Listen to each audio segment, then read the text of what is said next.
In the quiet hours before dawn, when the world no longer asks for performances, Clint Eastwood sits with the weight of a life that never truly slowed down. The applause has faded, the marquees dimmed, yet something remains, an unresolved stillness that followed him through decades of discipline, restraint, and unspoken resolve. He was celebrated for strength, for control, for men who never explained themselves. But what happens when silence becomes a burden rather than a shield? This is not a story about scandal or collapse. It is about accumulation, the slow gathering of emotional debt paid in restraint, duty, and endurance. About a man who learned early that vulnerability had a cost, and who carried that lesson into every role, every relationship, every decision. In his later years, reflection arrives not as regret, but as reckoning. What was protected by silence, and what was lost because of it. As time narrows and legacy sharpens, Eastwood faces the question that followed him long before fame ever found him. Was strength the absence of fear, or the ability to finally name it? Morning arrives without urgency now.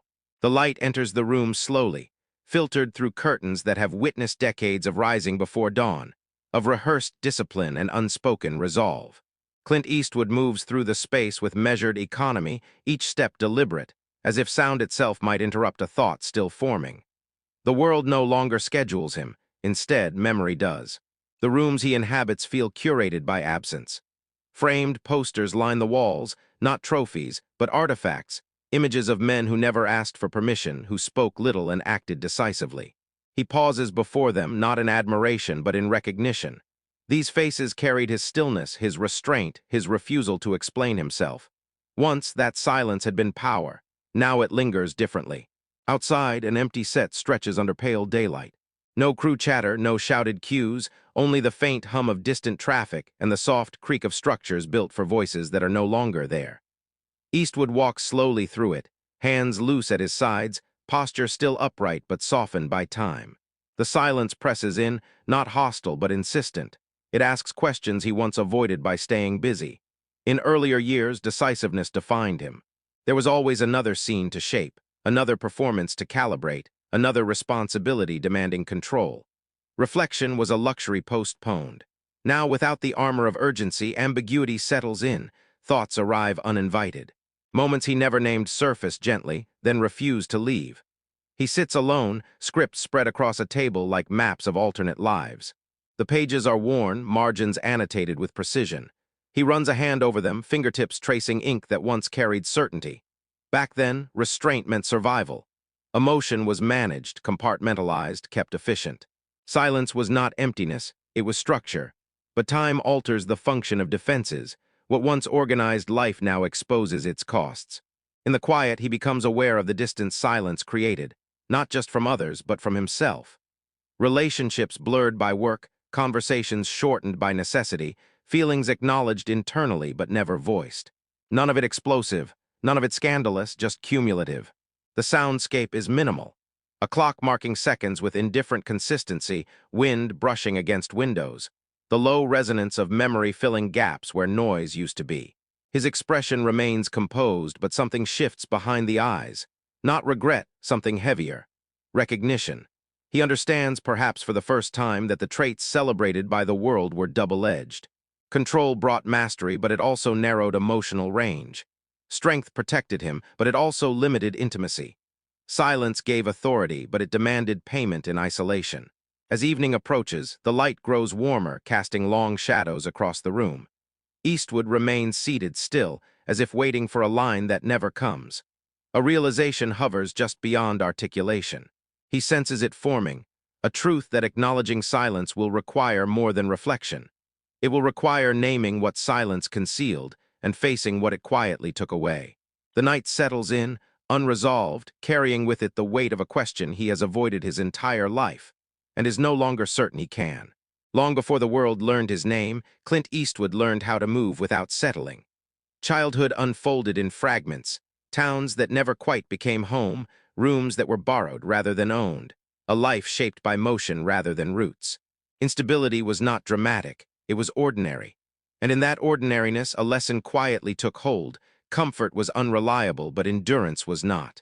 The environments of his early years demanded adaptation.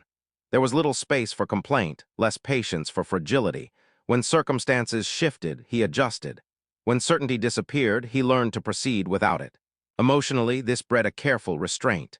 Feelings were acknowledged internally, then set aside, because survival favored those who moved forward without hesitation. The world did not ask how he felt, it only responded to how well he managed. Psychologically, discipline became more than habit, it became armor. Self-reliance was praised, and need was interpreted as weakness. Over time, emotional economy began to resemble maturity. He learned to speak only when necessary, to observe before acting, to depend on himself rather than invite disappointment. These were not conscious choices, but gradual calibrations, shaped by repetition and reinforced by circumstance. The sounds of those years were transient. Footsteps in unfamiliar hallways, doors closing behind him, conversations that ended before they deepened. Even as a young man, he carried himself with a reserve that suggested age beyond his years. Teachers, peers, passing acquaintances saw steadiness, not realizing it was learned, not innate. In quiet moments, he studied others, how freely they reached out, how easily they relied on connection. He did not envy them. He simply noted the difference. His path felt clearer, narrower, need less, expect less, endure more. It worked. It kept disappointment manageable and control intact, foreshadowing lives in these patterns. The same restraint that stabilized him would later define him. The same emotional distance that protected him would one day be mistaken for strength.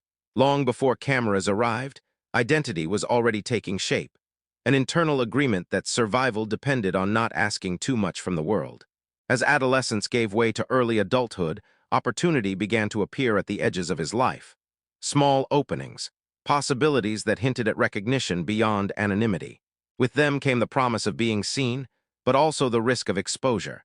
To accept opportunity meant stepping forward, and stepping forward meant being observed, evaluated, known. He moved toward it anyway, carrying his lessons intact. The discipline remained, the silence held, and as recognition drew closer, so did the question he had never learned to ask. What would this cost him emotionally, and would he even notice when the distance began to grow? The rise is gradual, then sudden. One role leads to another, and the world begins to speak his name with familiarity, then expectation. Sets grow larger, lights harsher, schedules tighter. Applause becomes routine, not celebratory. Around him, noise multiplies. Directors calling orders, crews moving with urgency, audiences forming opinions before he ever enters the room. Yet internally, something contracts. The louder the world becomes, the quieter he grows. Success rewards consistency. There is little room for doubt, even less for introspection. He learns quickly what is required. Show up, deliver, do not complicate the process with unnecessary emotion. Stoicism is not only accepted, it is praised. Roles mirror his restraint and in return reinforce it. Characters who speak through action rather than confession become his signature. The boundary between performance and personality blurs. Emotionally, the conflict sharpens. External validation arrives in abundance, recognition, authority, influence, but it does not translate inward. Solitude deepens not as loneliness but as separation. He is surrounded constantly, yet rarely witnessed. Conversations stay efficient. Relationships adapt to his availability rather than his presence. The world knows who he is supposed to be, and that expectation follows him everywhere. Milestones pass almost unnoticed. Career achievements stack one upon another, but instead of expansion, he feels narrowing. Each success defines him more precisely, leaving less space to deviate. There is satisfaction in mastery, but also confinement. He senses that something is being shaped irreversibly, though he lacks the language to describe it. Psychological pressure mounts quietly. The image must remain intact. Control becomes reflexive. Vulnerability feels impractical, even dangerous. He tells himself there will be time later, after the next project, after the next responsibility. That time never arrives. Foreshadowing emerges in what is missing rather than what is present. Missed moments disguised as professionalism. Emotional exchanges shortened by fatigue. People close to him learn to read pauses as boundaries. He does not push them away, he simply does not pull them closer. At the height of recognition, standing firmly inside the role the world has assigned him, a subtle awareness surfaces. He feels it late at night, after the noise recedes, when success offers no further instruction.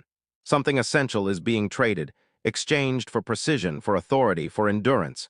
He cannot yet name it, only sense its absence. And in that unarticulated loss, a quiet unease begins to form, unresolved and growing. Peak fame does not arrive as celebration, it arrives as accumulation. More responsibility, more expectation, fewer margins for error. The rhythm of his life tightens, structured around production schedules that leave little space for interruption. The emotional atmosphere darkens, not publicly but internally. Long days stretch into longer nights, and composure becomes less a choice than a requirement. Control, once a tool, now feels compulsory. Decisions are made efficiently, almost automatically. There is pride in this precision, but also fatigue. Emotional engagement is streamlined the way a process is streamlined, necessary elements preserved, everything else removed. What disappears first is softness. The fear that surfaces is unfamiliar. It is not fear of failure, he has proven endurance repeatedly. It is fear of exposure, of what might surface if control loosened even briefly.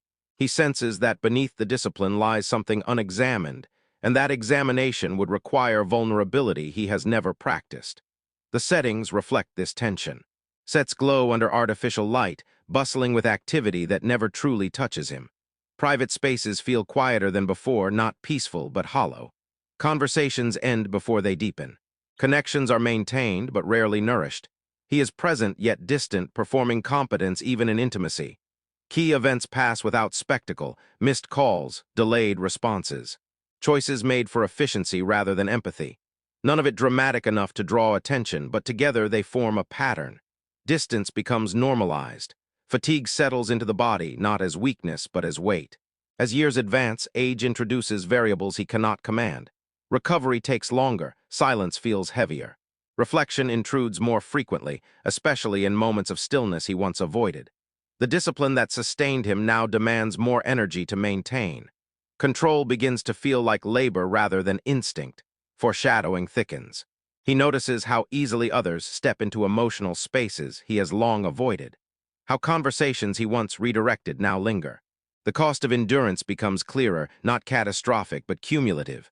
A life lived efficiently has left certain rooms unexplored. The turning point arrives quietly. There is no collapse, no public reckoning. Only the realization that endurance alone no longer answers the questions time is asking. Strength, he understands, may require something unfamiliar, acknowledgment rather than restraint.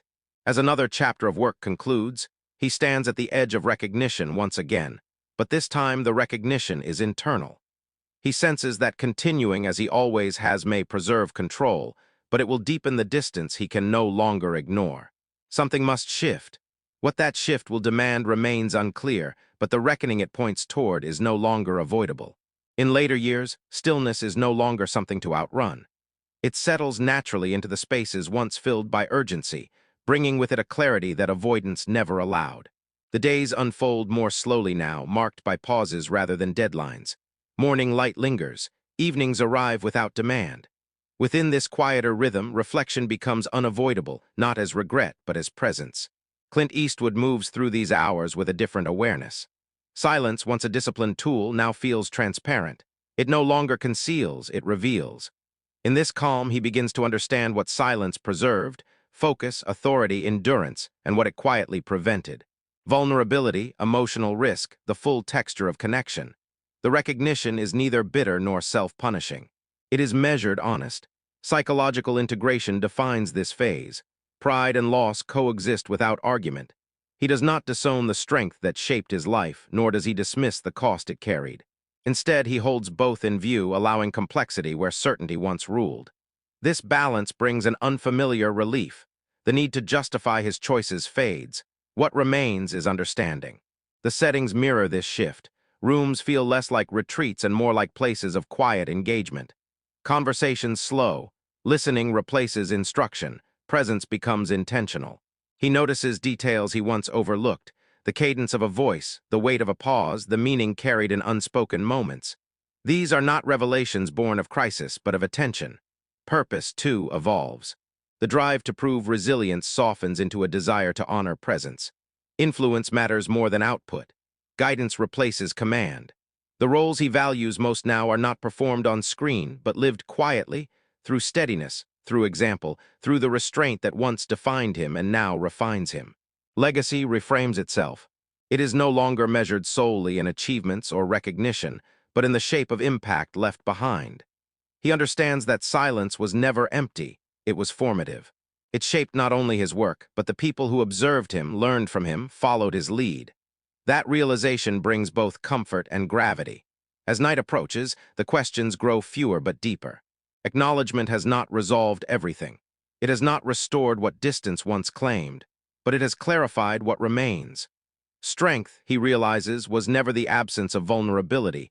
It was the ability to carry it quietly and eventually to see it clearly. The chapter closes without finality. There is no declaration, no summation.